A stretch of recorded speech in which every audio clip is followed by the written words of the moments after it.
informáticos. Y pues ahorita estamos desarrollando nuestro resultado de aprendizaje número 5. Por ahí ya les estoy compartiendo mi pantalla, donde ustedes pueden observar la plataforma que estamos utilizando actualmente, la cual es Aulas Virtuales, y en este caso, pues el curso en donde encontramos los temas que vamos a estar trabajando. Eh, Ingresar al curso, pues recuerden que ahorita ya les deberían de aparecer tres, el 9902, 9904 y el 9905. Ahorita específicamente estamos trabajando en el curso 9905, que es el que estamos observando en este momento. Este resultado de aprendizaje, pues tiene el nombre realizar el mantenimiento y soporte básico de equipos de cómputo, que en este caso pues es nuestro último resultado de nuestra carrera, manejo y soporte, y que para este caso vamos a trabajar algunos procedimientos que nos van a servir específicamente para poder mantener un sistema de cómputo en buenas condiciones, para que dicho sistema en cualquier momento esté disponible y se pueda utilizar sin causarnos ningún problema. Y en su defecto, si hubiera algún desperfecto simple, pues lo podamos arreglar. Para ello, pues la semana pasada les indicaba yo cuáles eran los temas principales que íbamos a estar trabajando. Por ahí ustedes pueden observar la dosificación de los contenidos. En este caso, si yo ingreso a la dosificación de los contenidos, vamos a ver que ahorita estamos sobre la sesión número 2. El día de hoy vamos a estar trabajando lo que son procedimientos de laboratorio seguros, y dentro de las actividades pues va a haber una actividad sobre realizar ejercicios de prácticas básicas de seguridad. Entonces, a través de la dosificación ustedes pueden estar al tanto de cuáles son los temas que vamos a estar trabajando y qué actividades tienen que ir desarrollando. Para iniciar, pues la semana pasada vimos partes de conceptos fundamentales relacionados a la computadora personal, que era un sistema de computación. Esto era más que todo un repaso, ¿verdad? Porque al inicio de nuestra carrera, pues vimos algunos conceptos básicos de computación, las partes de una computadora y algunos procedimientos relacionados al software, como instalación de sistemas operativos. Entonces, en este último resultado de aprendizaje, lo que nosotros vamos a tener en cuenta o a lo que nos vamos a enfocar principalmente va a ser a la parte de el hardware de la computadora, cómo proveerle algún tipo de mantenimiento. Lo que estamos viendo en este resultado de aprendizaje, pues es una pequeña parte de lo que nosotros trabajamos en la carrera de técnico en reparación y soporte de sistemas informáticos. Por lo tanto, al ustedes haber aprobado esta carrera de manejo y soporte, para los que estén interesados el próximo año, pues podrían continuar con su formación ya relacionada a la parte de la reparación y el soporte de sistemas informáticos. Que en este caso, pues esa carrera ya se enfoca específicamente a trabajar toda la parte del mantenimiento preventivo y el mantenimiento correctivo a sistemas informáticos. Ahí trabajamos la parte de computadoras de escritorio, computadoras portátiles y también dispositivos móviles. Entonces, este resultado de aprendizaje número 5 principalmente apoya a que nosotros como parte del manejo y soporte podamos dar alguna solución a problemas simples, a problemas que no sean tan complicados de solucionar relacionados al hardware. Aparte de darle solución a esos problemas, pues también se enfoca a que nosotros podamos mantener nuestros dispositivos, o en este caso nuestra computadora, de, de un aspecto más profesional, en una forma en la que esa computadora pues pueda estar siempre funcional y que no nos presente algunos errores a la hora de estar trabajando con esa computadora. Entonces, a través de ello, como punto principal, pues nosotros debemos de conocer cuáles son los componentes de la computadora y principalmente cuál es su funcionamiento. Esto es base porque a nosotros nos va a servir para determinar más adelante cuál puede ser el componente que se puede dañar con mayor facilidad, o en su defecto, cuál puede ser el componente que ya esté dando un problema, ¿verdad? Que de repente mi computadora se reinicia, se apaga. ¿Cuál es la razón por la que puede estar sucediendo ese problema? Entonces, para ello, pues nosotros debemos de conocer cuál es la función de cada uno de los dispositivos, por ejemplo, cuál es la función del disco duro, cuál es la función de una tarjeta de memoria RAM, cuál es la función de una tarjeta de video. Todas esas funciones nosotros las debemos de conocer. Entonces, por eso, como punto principal, la semana pasada estudiábamos acerca de estos componentes de la computadora personal. Aparte de ello, pues también hablábamos de lo que eran sistemas de computación especializado y donde describíamos principalmente que un sistema de computación especializado va a ser aquel que me va a permitir a mí realizar algún trabajo específico, como por ejemplo crear planos, crear diseños y diferentes tipos de diseños asistidos por computadora. Lo vamos a poder realizar con un sistema de computación que esté especializado para eso. También tenemos sistemas de virtualización, que en el caso de que nosotros necesitemos trabajar con varias máquinas virtuales, pues lo ideal es que nosotros tengamos un sistema de computación especializado enfocado a la virtualización. Tal vez lo podemos hacer en nuestra computadora normal. Lo único que nos va a tener una complejidad más alta y la forma de funcionamiento de la computadora pues va a ser un poco más o menos eficiente. Entonces, a través de ello nosotros ahorita ya pudimos conocer, ¿verdad? Cuáles son esos componentes que nosotros vamos a estar utilizando. Para la presente semana tenemos entonces los contenidos relacionados a procedimientos de laboratorio seguros. Como punto principal, pues les comparto yo por ahí un video motivacional para que ustedes lo puedan observar y luego pues puedan participar en el foro de la semana dejando un comentario. Más adelante, pues ya en la parte de procedimientos de laboratorio seguros, les comparto algunas presentaciones, algunos links que ustedes pueden visitar y conocer más acerca de estos procedimientos de laboratorio seguros.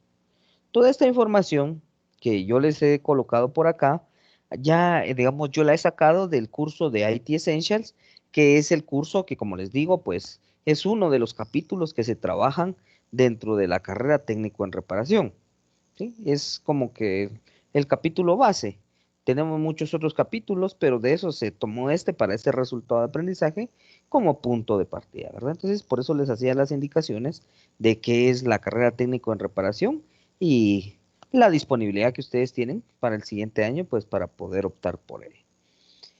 En relación a nuestros contenidos prácticos, digamos los contenidos prácticos que tengamos pendientes por trabajar, pues yo les había dado la información a ustedes de que íbamos a tratar de que a medida de lo posible, pues los fuéramos realizando en este transcurso de los meses. Pero ahorita se están viendo las posibilidades que para el siguiente año se les puedan reponer todas esas horas relacionadas a la parte práctica. Entonces, ahorita ustedes están trabajando más que todo la parte teórica. Sí estamos realizando algunas partes prácticas que se pueden desarrollar específicamente dentro de la computadora, pero para el siguiente año se tiene el compromiso de parte de la institución de reponerles a ustedes todas esas horas. Y el siguiente año pues ya no tendrían que hacer ningún pago adicional, ¿verdad? De alguna mensualidad o algo. Simplemente estarían asistiendo a sus clases prácticas realizando todas las prácticas que tenemos pendientes. Entonces es información que es necesario que ustedes conozcan para que puedan continuarse preparando, en este caso en la parte teórica, para que cuando ya lleguemos a realizar las partes prácticas, pues ustedes ya puedan poner en práctica esa teoría que han estado estudiando. Muy bien. Entonces, antes de iniciar a exponer los temas del día de hoy, no sé si tienen alguna pregunta, algo que quieran agregar. Por ahí veo que ya está conectada Jimena, tenemos a Kevin, a Carlos, a Yolmar y a Donato. Entonces, no sé si tienen alguna pregunta, algo que quieran agregar antes de iniciar. Este sería el tiempo Buenos para días, poderlo profe. hacer. Buenos días, Donaldo. Profe, soy Yolmer. Ah, perdón, Yolmar. Decime Yolmar. Le tenía yo una pregunta, profe. O sea, digamos que todo este año no vamos a volver por decir, al colegio, a la institución de Intecap. Pues estamos viendo la posibilidad de que sí, digamos, por todas las disposiciones presidenciales hay un alto porcentaje que sí regresemos, ¿verdad? La cuestión es que ya en los meses que nos queda, del número de sesiones que nos queda, pues ya no nos alcanzarían para cubrir toda la parte práctica. Entonces sí, te estaríamos trabajando parte práctica en cuanto a nosotros nos lo notifiquen.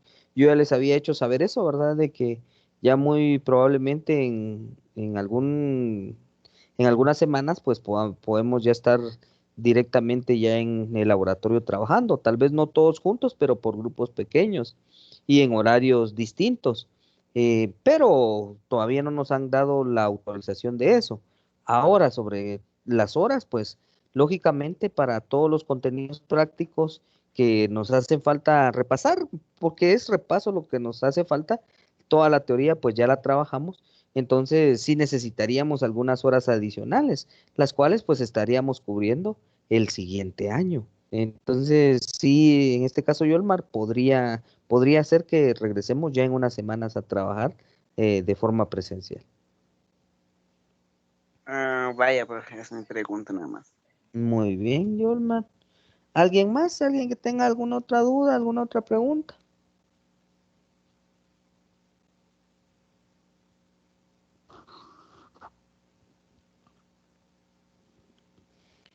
Muy bien. Si no hay, entonces vamos a iniciar ya con nuestra parte de los procedimientos de laboratorios seguros, que sería nuestro primer tema para el día de hoy.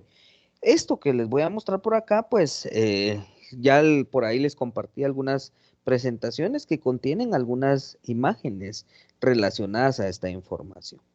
Cuando hablamos de procedimientos de laboratorio seguro, estamos hablando de aquellos procedimientos o aquellas actividades que nosotros vamos a realizar a la hora de emplear algún tipo de mantenimiento a nuestra computadora, pero de forma segura. Nosotros cuando hablamos de procedimientos de laboratorio seguros, estamos hablando de proteger la integridad física de la persona, estamos hablando de proteger el dispositivo con el que vamos a estar trabajando y vamos a tener en cuenta también nuestro medio ambiente. Entonces son características que nosotros vamos a tener que considerar a la hora de aplicar algunas de estas actividades. Es nuestro punto de partida, porque cuando nosotros ya estemos realizando esos procedimientos, van a haber materiales, van a haber químicos que vamos a estar utilizando, pero que tenemos que manejarlos de una forma correcta. Vamos a estar trabajando con los dispositivos, pero lo que nosotros vamos a pretender es que esos dispositivos puedan quedar 100% funcionales y no que los vayamos a dañar, ¿verdad? De repente mi computadora estaba funcionando bien, pero por no aplicar un procedimiento de laboratorio seguro, en lugar de tener un beneficio con el mantenimiento que le di, yo lo que obtengo es que ya no me va a encender la computadora, ¿verdad? Pero va a ser en algunos casos porque no hemos aplicado un procedimiento seguro. Y entonces empezamos aquí en los procedimientos para proteger a las personas. Sería nuestro primer punto a tratar. Aquí nosotros hablamos de la seguridad en general. Dice, las condiciones laborales seguras ayudan a evitar que las personas sufran lesiones y que se dañen los equipos de computación. Un área de trabajo debe estar limpia y organizada y adecuadamente iluminada. Ese es el punto de partida a la hora de tratar de hacer un procedimiento, en este caso de mantenimiento. Que el área donde vayamos a trabajar esté limpia, organizada e iluminada. Todos deben de comprender y seguir los procedimientos de seguridad. Siga las pautas de seguridad para evitar cortes, quemaduras, descargas eléctricas y daños a la vista.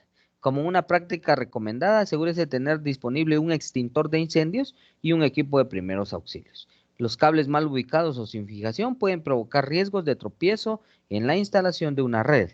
Las técnicas de administración de cables, como la instalación de cables en conductos o bandejas para cables, ayudan a evitar riesgos.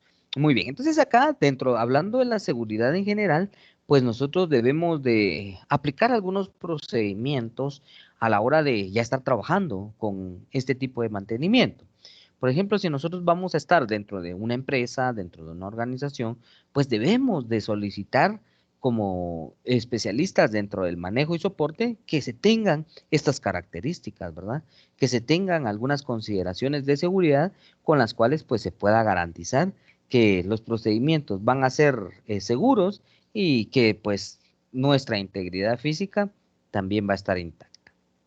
Dice, la siguiente es una lista parcial de las precauciones básicas de seguridad que se deben de tomar al trabajar con una computadora. Quitarse el reloj, las alhajas y acomodarse con ropa holgada. Corte la alimentación y desenchufe el equipo antes de realizar el servicio. Cubra los bordes afilados del interior del gabinete. Nunca abra una fuente de alimentación o un monitor con una fuente de alimentación integrada.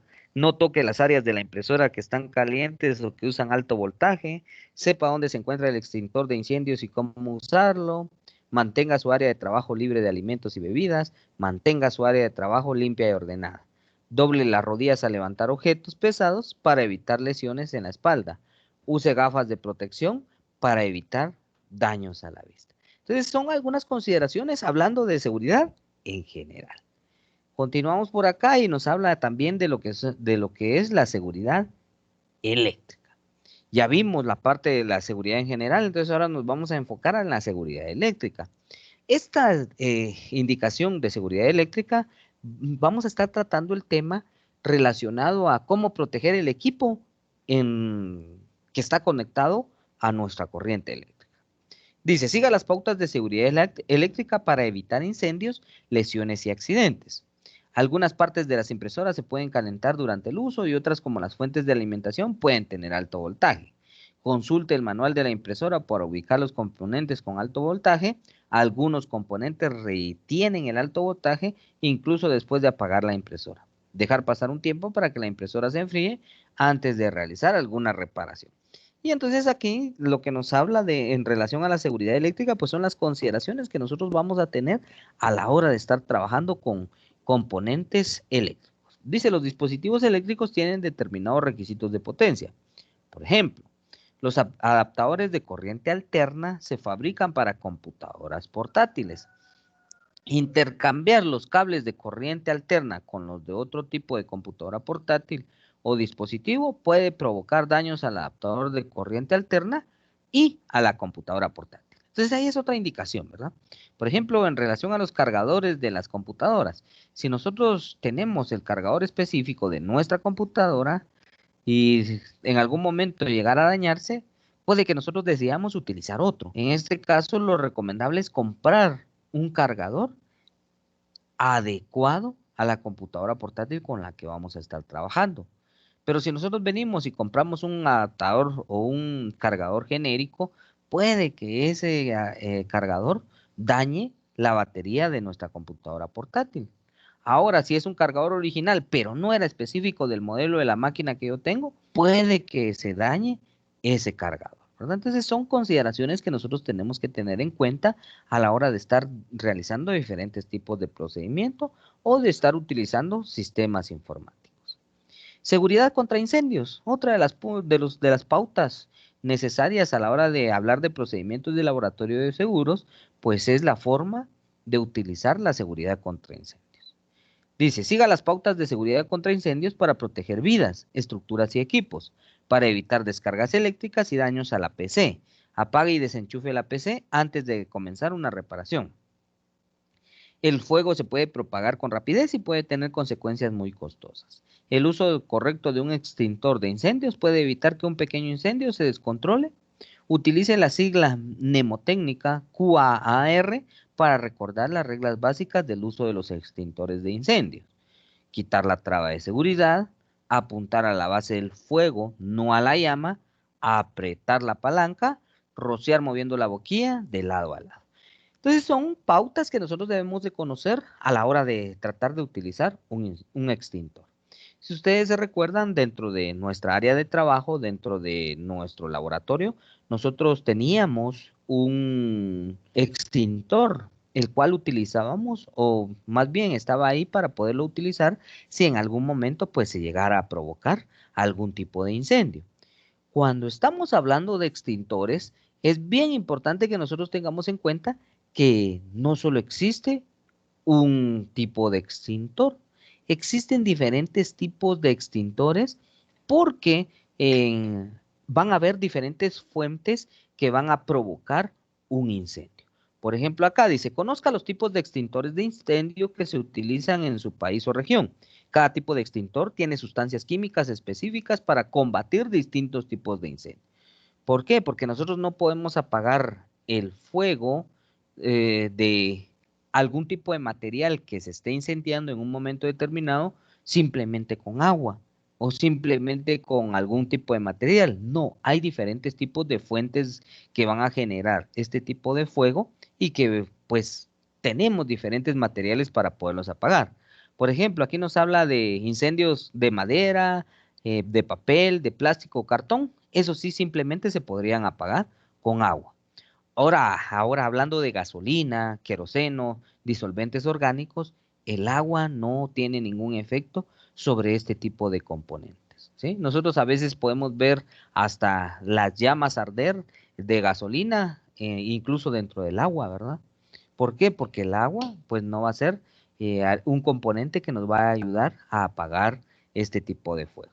También hablando de equipos eléctricos, tenemos otro tipo de componente que nos va a ayudar a apagar esos incendios. El agua no va a hacer ningún efecto sobre este tipo de equipos. Y de los metales combustibles, que sería otro de los componentes también que nosotros podemos tener, y por ello, pues nosotros debemos de verificar con qué estamos trabajando en nuestra área de trabajo. ¿Será que es con papel, con madera, con plástico o cartón? Entonces, para eso hay un extintor específico. Ahora, si ya trabajamos con gasolina, con queroseno, con disolventes orgánicos, pues ya hay otro tipo de extintor para poder, en este caso, pues controlar esas llamas. Dice, al trabajar con los componentes de una computadora, esté atento a los olores que despiden estas y los dispositivos electrónicos. Cuando los componentes electrónicos se recalientan o tienen un cortocircuito, despiden un olor a quemado. En caso de incendio, siga estos procedimientos de seguridad. Y ahí nos muestra algunas pautas o algunas consideraciones que nosotros vamos a tener que aplicar. Nunca combata un incendio que está fuera de control o sin contener. Siempre tenga una ruta de escape de incendios planificada antes de comenzar cualquier trabajo. Abandone el edificio rápidamente. Comuníquese con los servicios de emergencia para solicitar ayuda. Ubique y lea las instrucciones de los extintores de incendios de su lugar de trabajo antes de tener que usarlos. Entonces son consideraciones que nosotros vamos a tener en cuenta a la hora de estar trabajando con esta parte de procedimientos para proteger a las personas. Pasamos al siguiente componente. Hablábamos de tres, ¿verdad? Ya vimos el de las personas. Ahorita nos toca el segundo componente, que sería los procedimientos para proteger equipos y datos. ¿Cómo vamos a proteger nuestras computadoras? ¿Cómo vamos a proteger los datos que se encuentran dentro de esas computadoras? Y en primer lugar, pues nos habla de la ESD y de la EMI. ¿Qué es ESD y qué es EMI? En primer lugar, ESD nos habla acerca de las descargas electrostáticas. Dice que pueden ocurrir cuando hay una acumulación de carga eléctrica, electricidad estática. Existen en una superficie que entran en contacto con otra carga de diferente manera. La ESD puede provocar daños a los equipos de computación si no se descarga correctamente. Siga las pautas de manejo adecuadas. Manténgase informado de los problemas ambientales y utilice equipos estabilizadores de energía para evitar daños a los equipos y pérdidas de datos. Y entonces acá cuando hablamos de las descargas electrostáticas, existen diferentes fuentes de energía electrostática o de energía estática. Por ejemplo, nuestro cuerpo es un portador de energía estática.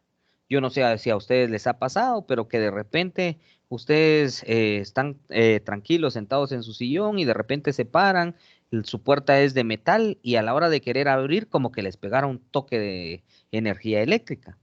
Ahí lo que está pasando es de que su cuerpo a la hora de estar sentados en el sillón acumuló algún tipo de energía estática y cuando ustedes fueron y tocaron la parte metálica de la puerta, automáticamente hubo una descarga de esa energía que se había acumulado dentro de su cuerpo y es por eso que en algunas veces nosotros sentimos que nos pega un toque la puerta, ¿verdad? Pero es en realidad nosotros los que estamos realizando esa descarga de energía eléctrica. Y acá, pues, la consideración que se debe tener a la hora de que ustedes van a trabajar con el mantenimiento de una computadora es de que si ustedes tienen esa energía y digamos en la puerta, pues no hay ningún problema. Lo único es que ustedes sienten el toque que les pega a la puerta en un momento determinado. Pero ¿qué pasa si hubiera sido un dispositivo, si hubiera sido una tarjeta de memoria RAM, si hubiera sido un disco duro el que yo hubiera tocado? Automáticamente con esa descarga de energía puede que se dañe, ¿verdad? Entonces, para evitar eso, hay algunos mecanismos con los cuales nosotros podemos controlar esa descarga de energía electrostática. Muy bien. Dice, la ASD puede provocar daños permanentes a los componentes eléctricos. Siga estas recomendaciones para ayudar a evitar daños. Conserve todos los componentes en bolsas antiestáticas hasta que esté listo para instalarlos. Como les decía, nuestro cuerpo es una fuente de energía estática, pero no es el único. Puede ser que una mesa genere energía estática, que un escritorio genere energía estática y que cuando yo pongo el dispositivo que estoy desensamblando de mi computadora sobre el escritorio, sobre la mesa, automáticamente subra una descarga eléctrica, ¿verdad? Y con eso pues se pueden dañar. Entonces existen algunos mecanismos, algunas herramientas, algunos materiales que nos ayudan a evitar estas descargas. Por ejemplo, aquí nos habla de una bolsa antiestática, pero también existen algunos como individuales que se utilizan para poder colocar ahí los dispositivos y a esas pues son mantas antiestáticas que nos ayudan o alfombrías antiestáticas que nos ayudan a colocar sobre ellas los dispositivos, ¿verdad?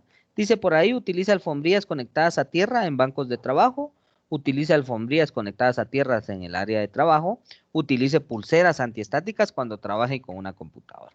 En el caso de nosotros, entonces vamos a necesitar utilizar una pulsera antiestática para evitar que en un momento determinado dañemos un dispositivo a la hora de estar realizando este procedimiento.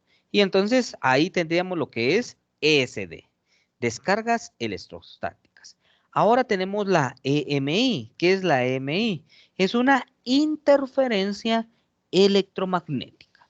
Dice, es la intrusión de señales electromagnéticas externas de un medio de transmisión, como el cableado de cobre. En el entorno de una red, la EMI distorsiona las señales de modo que su interpretación por parte de los dispositivos receptores resulta difícil. La EMI no siempre proviene de fuentes predecibles, como los teléfonos celulares. Otros tipos de equipos eléctricos pueden emitir un campo electromagnético invisible y silencioso, que se puede extender más de 1,5 kilómetros. Existen muchas fuentes de EMI, cualquier fuente diseñada para generar energía electromagnética, cualquier fuente artificial como las líneas de transmisión de energía y los motores eléctricos, sucesos naturales como las tormentas eléctricas y las radiaciones solares e interestelares. Esas son algunas fuentes de este tipo de energía que en algún momento determinado llegan también a causar un daño a nuestros sistemas informáticos. Las redes inalámbricas se ven afectadas por interferencias de radiofrecuencias, RFI. Provienen de transmisiones de radio y otros dispositivos que transmiten en la misma frecuencia. Por ejemplo, un teléfono inalámbrico puede causar problemas en una red inalámbrica cuando ambos dispositivos utilizan la misma frecuencia. Las microondas también pueden generar interferencias cuando se ubican muy cerca de dispositivos de redes inalámbricas. Entonces aquí el punto importante es de que nosotros debemos de tener en cuenta de que estos dispositivos que generan este tipo de energía electromagnética, pues nos van a causar algún daño si nosotros los vamos a estar utilizando cerca de nuestros sistemas informáticos. Yo no sé si ustedes han escuchado por ahí, pero en algunos casos suele suceder que algunas personas tienen los routers de internet, los tienen cerca del horno de microondas. Y esa es una mala práctica. ¿Por qué? Porque el horno de microondas, pues ahí nos produce algún tipo de interferencia e impide que la señal del internet viaje de una forma correcta. Entonces, los hornos de microondas no se aconsejan tenerlos cerca de algún dispositivo de red, ya que puede causar interferencia y que haga que nuestra red no funcione de una forma correcta. Y entonces son procedimientos que nosotros debemos de conocer y que podemos recomendar, ¿verdad? Ya como nosotros como parte de los especialistas dentro del manejo y soporte, pues debemos de hacer esas recomendaciones de uso de los diferentes tipos de dispositivos. Vamos al siguiente, seguimos hablando de la protección de equipos y datos y entonces aquí hablamos de lo que son las fluctuaciones de alimentación. ¿Qué es una fluctuación de alimentación? En primer lugar debemos de entender que el voltaje es la medida de energía necesaria para mover una carga desde una ubicación a otra. El movimiento de electrones se denomina corriente.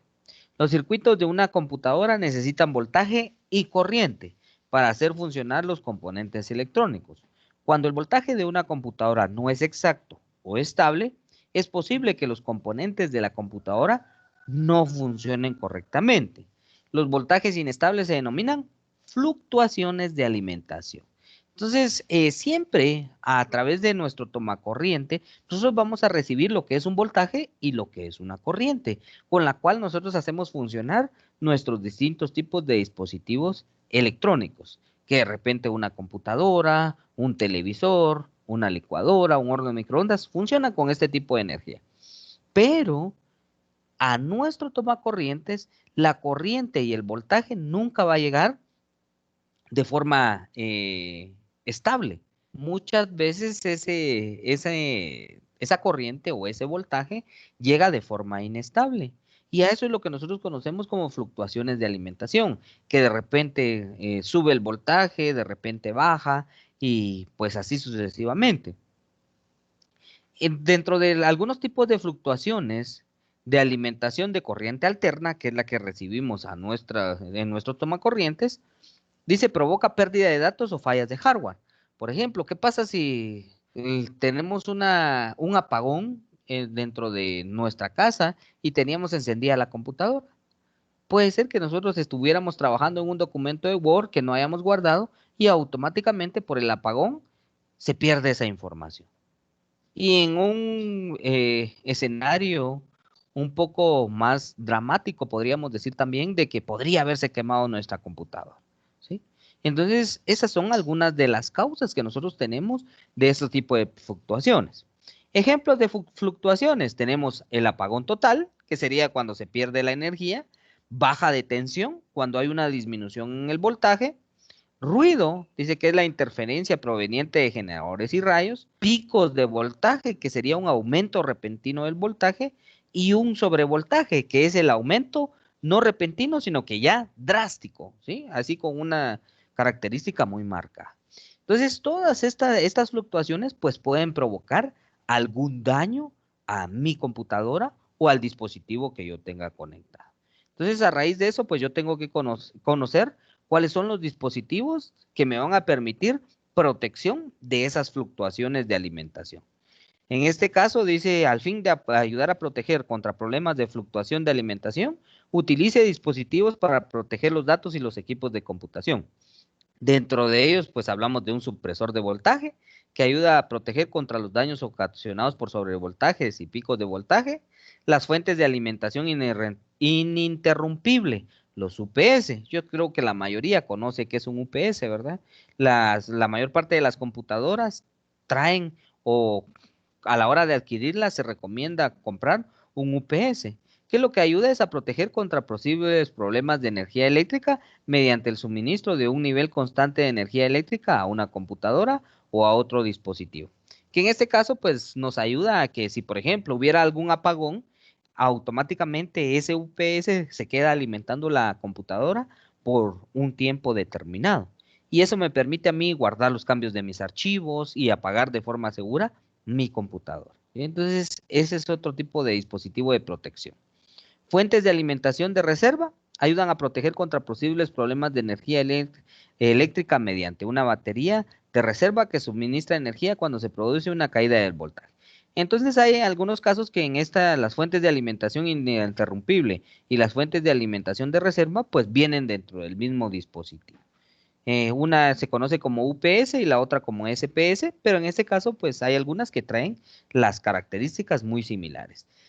La mayoría de ellos pues también traen sus propios reguladores de voltaje. Los reguladores de voltaje lo que me permiten es de que si hay alguna subida de voltaje pues lo bajan. Si hay alguna disminución de voltaje lo suben para que al final a mi computadora siempre le esté llegando una fuente de voltaje estable. ¿Sí? Entonces es recomendable utilizarlos. Muchos, pues yo sé que no lo tienen, ¿verdad? Muchos solo tienen conectada su computadora directamente al tomacorrientes y que cuando se va la energía eléctrica, pues automáticamente se les apaga. Pero lo ideal es tener este tipo de dispositivos para evitar daños tanto en el sistema como directamente en el equipo, ¿verdad? O la pérdida de datos, que sería algún tipo eh, de algo que nos podría suceder, ¿verdad? Dice, los fabricantes de UPS sugieren nunca enchufar una impresora láser a una UPS, ya que la impresora puede sobrecargar. ¿Sí? Entonces hay consideraciones que también debemos de hacer, ¿verdad? O tener, como en este caso dice, tener en cuenta esa precaución. Muy bien. Vamos entonces al tercer tipo de factor que nosotros debemos de analizar a la hora de estar realizando procedimientos de laboratorio seguro. El tercero sería el medio ambiente. Hablamos de las personas, ya hablamos de los equipos y los datos, y ahorita pues nos tocaría hablar de lo que es el medio ambiente. Hoja de datos de seguridad. Dice, las computadoras y los periféricos contienen materiales que pueden ser nocivos para el medio ambiente. En ocasiones los materiales peligrosos se denominan residuos tóxicos. Esos materiales pueden contener concentraciones elevadas de metales pesados como el cadmio, el plomo y el mercurio. Las normas para la eliminación de materiales peligrosos varían según el estado o país. Comuníquese con las autoridades locales de reciclamiento o de eliminación de residuos de su comunidad para obtener información sobre los procedimientos y los servicios de eliminación. Muy bien, entonces aquí, en esta parte del medio ambiente, lo que nosotros vamos a estar tratando, pues va a ser la forma en la que nosotros vamos a tratar esos desechos electrónicos que vamos a tener. De hecho, pues yo creo que la mayoría conoce que hay algunos mecanismos con los cuales pues, desechamos nuestra basura, que de repente tenemos un tren de aseo, de repente pasan a recogernos la basura, pero actualmente lo que se nos solicita es que nosotros podamos clasificar esa basura, ¿verdad? Hay diferentes tipos de colores, diferentes tipos de costales, diferentes tipos de recipientes donde nosotros colocamos cada uno de los tipos de basura, que tenemos que clasificar el plástico, tenemos que clasificar el papel, la basura orgánica, la basura inorgánica, y de esta forma, pues nosotros también vamos a clasificar lo que son los componentes electrónicos. Entonces, para los que tienen su tren de aseo y sacan un componente electrónico, lo más probable es que el tren de aseo no se lo lleve. ¿Por qué? Porque ellos no trabajan con este tipo de residuos. Entonces, nosotros debemos de hacer una investigación de dónde nosotros podemos desechar estos residuos tóxicos para garantizar que no vamos a dañar el medio ambiente. ¿Por qué? Porque este tipo de componentes, en lugar de beneficiar al medio ambiente, pues lo deterioran. Si nosotros simplemente venimos y tiramos en cualquier lado, por ejemplo, un monitor, una impresora que ya no servía, esos componentes no se van a desintegrar. Y entonces ahí van a pasar mucho tiempo y en lugar de eso, pues van a venir y van a perjudicar nuestro medio ambiente. Entonces tenemos que verificar cuál es la forma correcta para poderlos desechar. La hoja de datos de seguridad SDS se conocía como hoja de datos y seguridad del material. Las hojas de datos de seguridad del material son hojas informativas donde se resume información sobre identificación de materiales, incluidos los componentes peligrosos que pueden afectar la salud, los peligros de incendio y los requisitos de primeros auxilios. Las SDS contienen información sobre reactividad e incompatibilidad química. También incluyen medidas de protección para el manejo y almacenamiento seguro de los materiales, así como procedimientos de eliminación y control de derrames de fuga. Entonces, nosotros debemos de conocer, en este caso, según el tipo de dispositivo que vayamos a trabajar, su hoja de SDS, para conocer cuál va a ser la forma de manipular ese dispositivo. De repente un disco duro, de repente una fuente de alimentación, pero existen estas hojitas donde nos dan la indicación de qué precauciones tenemos que tener a la hora de utilizar. También con los componentes químicos, ¿verdad? O los materiales que vayamos a estar utilizando. Ahorita para el mantenimiento vamos a utilizar aire comprimido, vamos a utilizar limpiacontactos, vamos a utilizar espuma, limpiadores de pantalla, pero ¿cómo los vamos a estar trabajando? ¿Qué problemas podemos tener nosotros si tenemos un contacto directo con estos materiales? Entonces, para eso nos sirve este tipo de herramientas para conocer cómo están creados y qué afecciones podrían darnos a nuestra salud física, ¿verdad? Luego, dentro de eso, pues en la parte de procedimientos para proteger el medio ambiente, tenemos el desecho de los equipos. ¿Cómo vamos a desechar estos equipos? Que era lo que yo les mencionaba, ¿verdad? ¿Qué voy a hacer con un monitor que ya no me sirva? Con una batería de una portátil, cuando se me termina el aire comprimido, cuando se me termina la espuma, ¿qué hago con esos botes, con esos recipientes? El tóner que cambié de mi impresora láser. Entonces acá nos da la instrucción, ¿verdad? Dice, eh, el reciclamiento adecuado de los componentes de computadoras peligrosos es un asunto de interés global. Asegúrese de seguir las normas que rigen el desecho de elementos específicos. Las organizaciones que infrinjan dichas normas pueden recibir multas o afrontar costosas batallas legales. Las normas para el desecho de los elementos de esta página varían según el estado y el país a otro. Revise su agencia de regulación ambiental local. En este caso, entonces aquí nos da algunas pautas de qué es lo que nosotros debemos de considerar a la hora de desechar. Por ejemplo, una batería.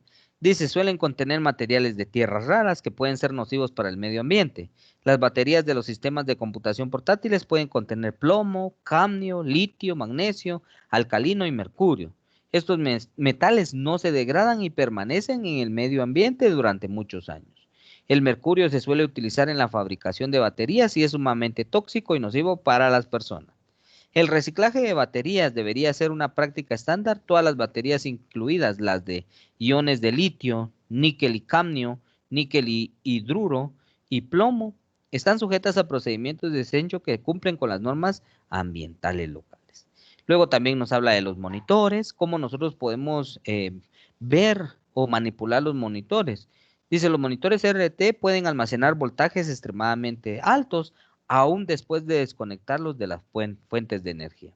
Los monitores contienen vidrio, metal, plástico, plomo, bario y metales de tierras raras. Según la Agencia de Protección Ambiental EPA de los Estados Unidos, los monitores pueden contener aproximadamente 4 fibras de plomo. Los monitores deben desecharse de acuerdo con las normas ambientales. Comuníquese con la compañía de saneamiento local a fin de aprender cómo y dónde desechar los productos químicos y los disolventes que se utilizan para limpiar las computadoras. Nunca tire productos químicos o disolventes por un sumidero ni los deseche por un desagüe que se conecte al alcantarillado público. Entonces son consideraciones que nosotros debemos de tener para proteger nuestro medio ambiente. Muy bien. Entonces, ese sería el primer tema, ¿verdad? Procedimientos de laboratorio seguro. Voy a regresar a aulas virtuales y aquí pues ya les compartí una presentación que incluye parte de lo que les acabo de mostrar. También ese sería el primer tema. Nuestro segundo tema habla acerca del uso correcto de las herramientas. Bueno, hasta aquí de último les dejé una página que habla acerca del reciclaje electrónico. Cómo nosotros podemos aplicar este tipo de reciclaje para garantizar que el reciclaje pues va a ser efectivo, que nosotros no vamos a estar desechando y vamos a estar afectando nuestro medio ambiente con cada uno de los dispositivos con los que estemos teniendo contacto. Nuestro siguiente tema pues habla acerca del uso correcto de las herramientas. Y por acá lo tenemos, ¿verdad? ¿Qué herramientas nosotros vamos a tener que utilizar y cómo las vamos a utilizar? Dice, uso general de las herramientas. La reparación de una computadora requiere algunas herramientas de tareas específicas. Asegúrese de conocer el uso correcto de cada herramienta y de utilizar la herramienta adecuada para la tarea en cuestión. El uso diestro de las herramientas y el software facilita el trabajo y asegura que las tareas se realicen de forma correcta y segura. Un kit de herramientas debe contener todas las herramientas necesarias para completar reparaciones de hardware. A medida que se adquiere experiencia, se aprende qué herramientas se deben de tener disponibles para los distintos tipos de trabajo. Las herramientas para hardware se agrupan en 4 categorías. ¿Qué herramientas vamos a estar utilizando? Herramientas CSD o relacionadas a las descargas electrostáticas, herramientas manuales, herramientas de limpieza y herramientas de diagnóstico. En este caso nosotros vamos a estar utilizando las primeras 3 herramientas relacionadas a las descargas electrostáticas, las herramientas manuales y algunas herramientas de limpieza. Veamos cuáles son esos tipos de herramientas. Empezamos con las herramientas de ESD. Dentro de ellas, pues mencionamos lo que es la pulsera antiestática y la alfombría antiestática. Para esto, pues yo les recomiendo que si ustedes pudieran adquirir su pulsera antiestática, ya que vamos a estar realizando algunos procedimientos de desensamblado de computadoras, pues sería lo ideal que la pudieran tener, ¿verdad? La pulsera antiestática protege a los equipos de computación cuando se desconecta a tierra con el chasis de una computadora. La alfombría antiestática protege a los equipos de computación al evitar que se acumule electricidad estática en el hardware o el técnico. Y entonces aquí en la imagen nosotros podemos observar una pulsera antiestática colocada a la hora de estar realizando un procedimiento de desensamblado.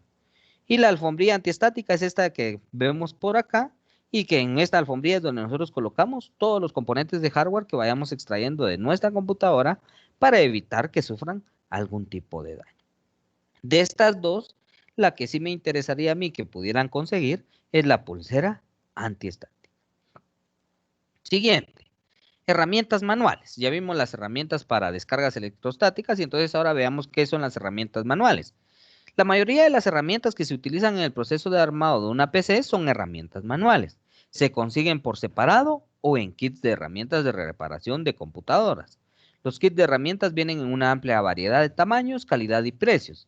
Las figuras de 1 a las 6 proporcionan la información sobre herramientas de mano comunes. Entonces aquí también estas herramientas, si ustedes van a realizar estos procedimientos, lo ideal es que las puedan tener, ¿verdad?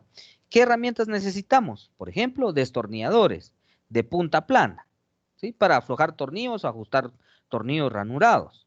Tenemos los destornilladores de punta Phillips. Se utilizan para aflojar o ajustar tornillos de cabeza cruciforme. Estos destornilladores también se les conoce como destornilladores de cruz.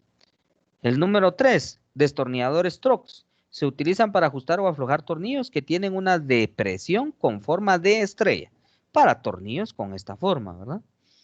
Tenemos también las llaves hexagonales. De repente hay algunos tornillos que tienen cabecita hexagonal, pues podemos hacerlo o extraerlos con estas llaves hexagonales.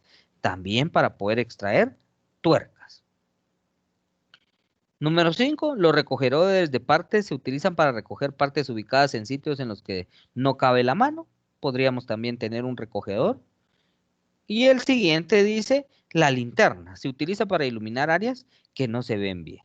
Entonces son algunas herramientas manuales que nosotros debemos de tener a la hora de realizar un procedimiento de laboratorio, que en este caso podría ser un desensamblado de la computadora.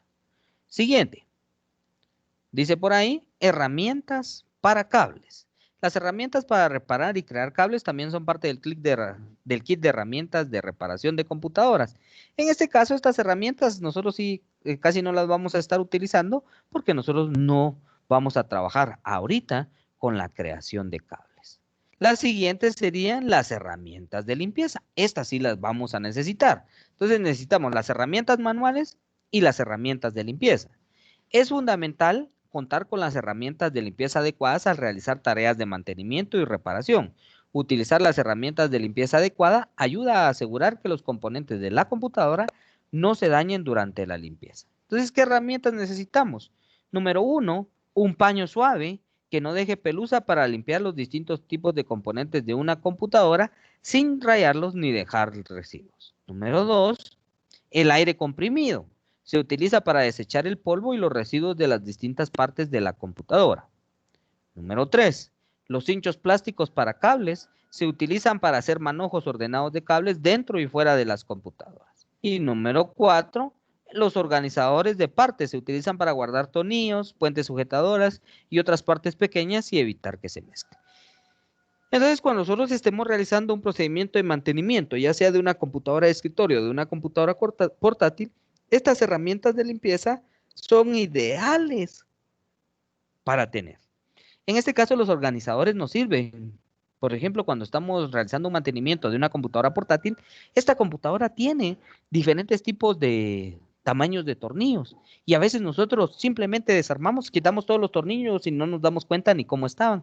Y luego cuando ya vamos a armar, no sabemos cómo van cada uno de los tornillos.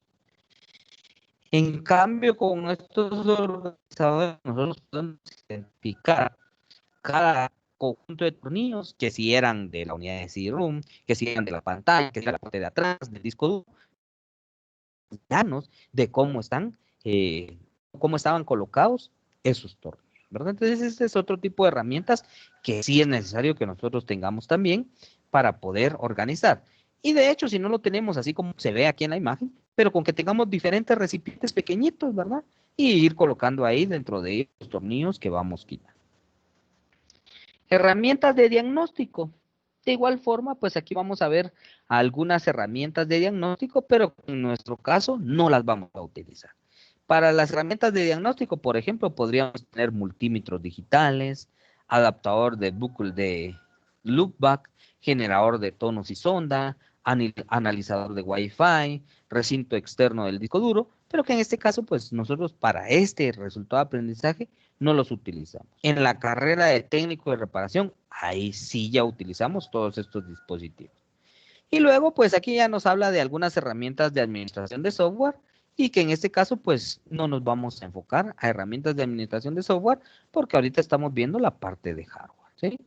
Y entonces esas serían algunas opciones que tenemos. Aquí nos habla de herramientas de organización, herramientas de referencias, dice herramientas de referencias personales.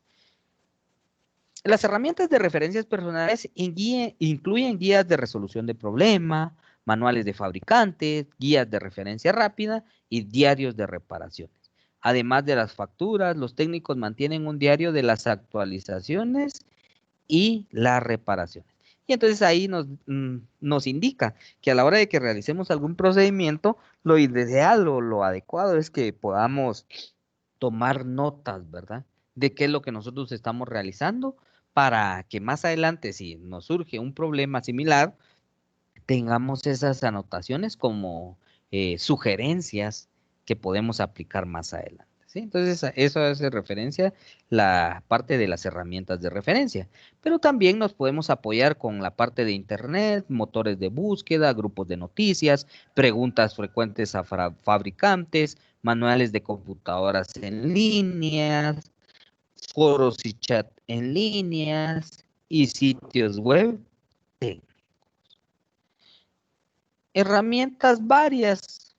Aquí por último vimos entonces las herramientas varias y que en este caso pues las herramientas varias van a ser herramientas que nosotros vamos a poder estar utilizando cuando vamos a estar realizando procedimientos de laboratorio. Vamos a ver, ya no nos quiere cargar esta paginita. Ahí la tenemos. Dice, con experiencia descubrirán muchos otros elementos para agregar al kit de herramientas. Dice, en la figura 1 se muestra cómo se puede utilizar un rollo de cinta adhesiva de papel para rotular las partes que se quitaron de una PC cuando no se cuenta con un organizador de partes. Entonces, vean, ahí lo ideal es que nosotros podamos ir identificando, ¿verdad? Vean todos los tornillos que se quitaron, dice eh, jumper de discos duros, tornillos del case, tornillos del disco duro, tornillos de diferentes tipos de tapas del case, y así podemos ir organizándolo. Esto es lo adecuado, ¿verdad? Que cuando nosotros realizamos un procedimiento, seamos organizados con cada uno de los dispositivos que vayamos quitando para que a la hora de volverlos a colocar, pues no tengamos ningún problema, ¿verdad? En la figura 2 dice, se muestran los tipos de repuestos de computadoras que se pueden incluir en un kit de herramientas. También nosotros podemos ya tener algunos repuestos, ¿verdad? ¿Cuáles son los que se dañan frecuentemente?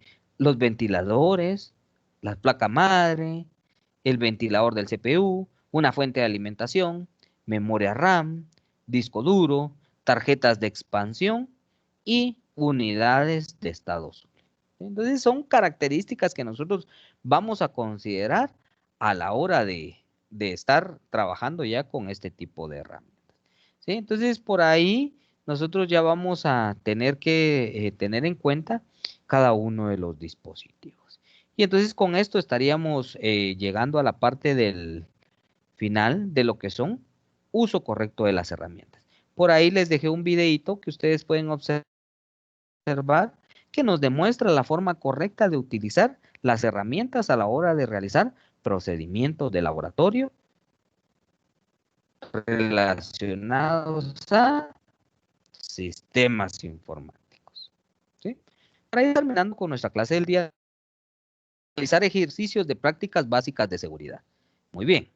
Para esta tarea, lo que nosotros vamos a hacer, dice, instrucciones. Realizar ejercicios de prácticas básicas de seguridad en las áreas de trabajo según los siguientes procedimientos.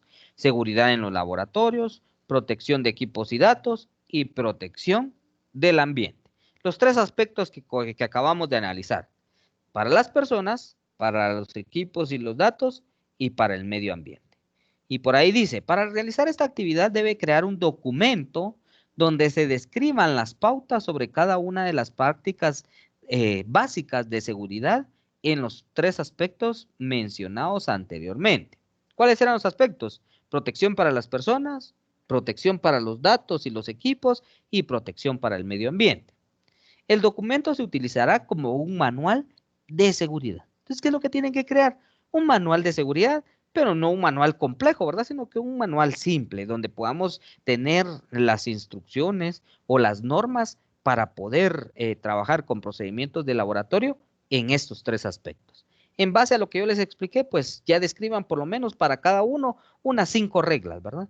En relación a los procedimientos de laboratorio seguros con la protección a las personas, pues podríamos indicar que utilicen medidas de seguridad adecuada, que utilicen el equipo adecuado, las posiciones del cuerpo pues son fundamentales y pues ahí ya les di 3, ¿verdad? Entonces solo tienen que agregar 2 más. En relación a la protección de equipos y datos, utilizar UPS, colocar las computadoras en lugares seguros, desconectar a la hora de hacer un procedimiento. Ya les di 3 más, entonces ya solo agregan ustedes 2 más. En relación al ambiente, el reciclaje electrónico, verificar qué dispositivos y cuál es la forma de reciclarlos, y así sucesivamente ustedes van agregando las pautas necesarias.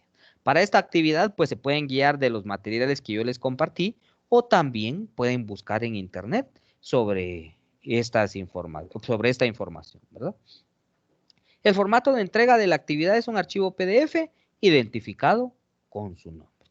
Y entonces ya está activada ahí la actividad para que ustedes puedan subir su pequeño manualito sobre seguridad en procedimientos de laboratorio. ¿Sí? ¿Estamos con eso? ¿Dudas, preguntas, comentarios antes de que finalicemos la clase del día de hoy? Por ahí veo que ya se nos agregó a la clase Vilma, se agregó Luz, sean bienvenidas y también se nos agregó Aleida.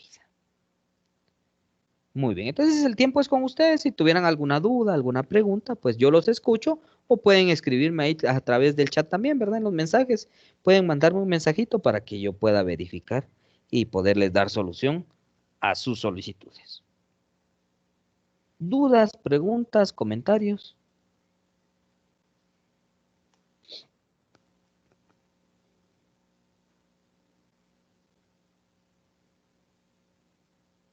Muy bien. Si no hay dudas, si no hay preguntas, yo les agradezco su participación en la clase del día de hoy. Consulten ya la información que está posteada en aulas virtuales, realicen su actividad, suban su actividad, que yo se las voy a estar calificando en el transcurso de la semana. Que tengan un bonito día, que todo les siga saliendo muy bien, tengan un buen fin de semana y cualquier cosa, pues recuerden que pueden escribirme a través de WhatsApp. Esta clase pues quedó grabada. En un ratito les voy a estar compartiendo el link de la grabación para que ustedes puedan verla y las que no estuvieron desde el principio pues puedan retroalimentarse. Muy bien. Si no hay nada más que agregar, Gracias, profe. les agradezco. Feliz día, Aleida. Estoy para servirles. Ay, gracias, profe.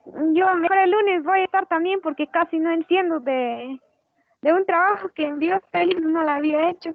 Ah, bueno, no tenga pena, Leida. El lunes todavía vamos un poquito más atrasados. Con ellos todavía, bueno, acabamos de terminar la semana pasada el resultado de aprendizaje anterior y esta semana o el lunes que viene nos toca la primera clase, o sea, la clase de hace 8 días que tuvimos el sábado. Pero no hay problema, Vaya, profe. me recuerda de que le mande el link para que pueda acceder. El link es el mismo, creo. Ujú. Ah, Sí, vaya, Ale. gracias, Para feliz día, servirle, la clase de bendiciones. lunes es a la misma hora. ¿Sí? Vaya, gracias. Muy bien, perfecto, Ale. ¿Alguna otra duda, alguna otra pregunta, jóvenes? ¿Algo que quieran agregar a la clase? Profe, buenos días. Buenos días, Carlos. Con una pregunta, Sí, decime, Carlos. ¿vamos a pagar todos los meses del curso? Solo póngale, yo no sé cuántas cuotas les aparecen ahí en su boleta. Ahorita les digo.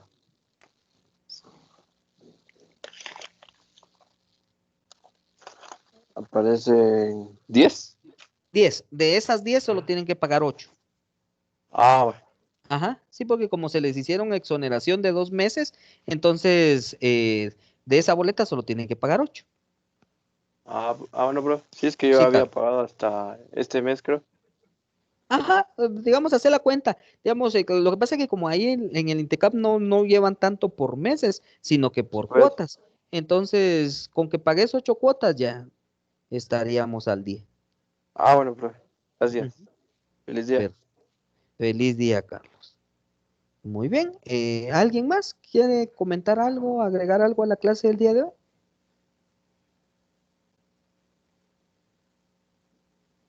Muy bien, si no hubiera más, entonces yo les agradezco su participación. Como les comenté al inicio, el siguiente año pues vamos a tratar de cubrir la mayor parte de las horas prácticas que no se pudieron cubrir este año y que al final pues no tiene que tener ningún costo para ustedes, ¿verdad? De igual forma, cualquier cosa que nos estén indicando, yo las voy a compartir con ustedes para verificar si podemos regresar en algún momento en este año, ¿verdad? Entonces, si no hay nada más que agregar, les agradezco su participación y nos vemos dentro de 8 días a la misma hora. Feliz día para todos.